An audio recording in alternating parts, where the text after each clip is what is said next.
ओम यानी कानी च पापानि जन्मान्तरभूतानि च तानि सर्वाणि नश्यन्तो पदक्षणा पदे पदे क्लीं कालिकाय काली देव्यै नमः पदक्षणं समर्पयामि।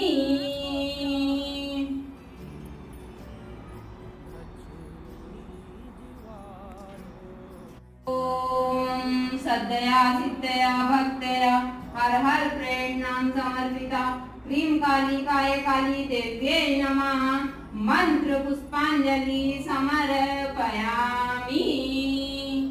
या देवी सर्वभूतेषु महाकाली रूपेण संस्थिता नमस्तस्यै नमस्तस्यै नमस्तस्यै नमो नमः।